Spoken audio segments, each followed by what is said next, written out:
Hello there, people. It's that shitbag time of year where it feels like we just got through that same shitbag time of year. Because for most of us, 2020 was a cooped-up time just waiting for the world to open up.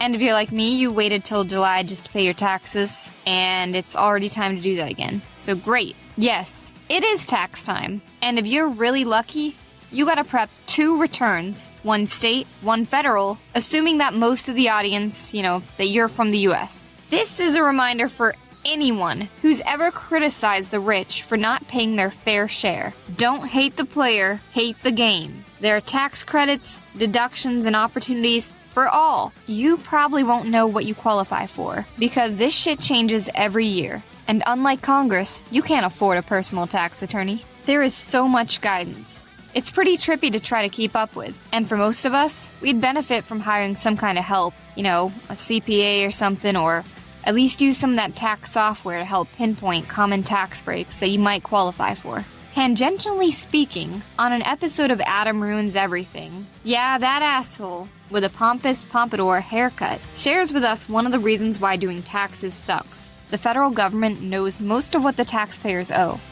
People like you and me who are working under the man, because all that stuff is reported out to them on a regular basis through your company's payroll process. Well, why don't they just send us a bill for what they already have on file? This idea is called return-free filing. Countries like Denmark, Finland, and Sweden are currently utilizing this method. However, would we even trust that bill that our government sends us, all things considered? Rather than the government billing us and us just making the necessary updates for any qualifying deductions, they wait for us to file. Just waiting for us to file and possibly fuck things up. We can partly blame accounting firms, tax software, and tax preparation companies like TurboTax for fucking us over. They invest in pushing back legislation that would allow the government to implement return-free filing. Now the IRS has the opportunity to penalize and possibly jail its citizens for ducking up their returns. I mean, if you know what I know, why the hell are you wasting my time? Also, isn't it bullshit that taxes aren't covered in public school systems, but kids are expected to know what to do when they get their first job?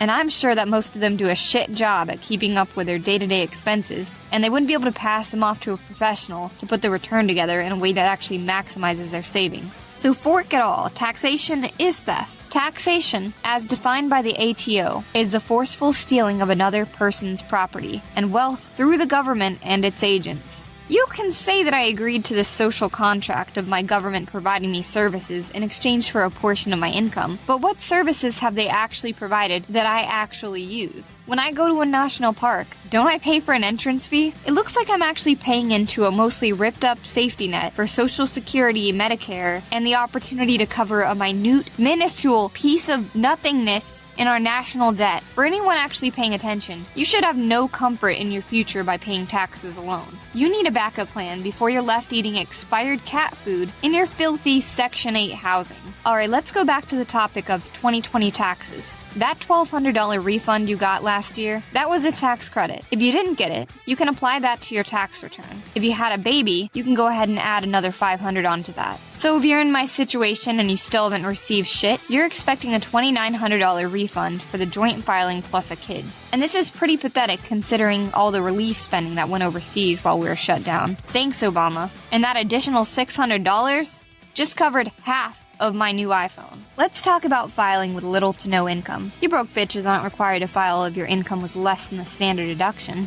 So chances are if you're a broke bitch, you're filing single, and that's $12,400 for the standard deduction. Twice that if you're married filing joint. Anyways, it would be a good idea for you to just file and see, maybe there's some tax credits that you actually can get a refund on, even if you had a little bit of income. If you had something, just give it a whirl. So it's January. You got until April 15th, unless they decide to extend it again. And I want you to be a rebel. Be a Donald Trump. And get as big of a refund as you can legally justify. Wink, wink. And I'm really taking my chances when I say wink, wink.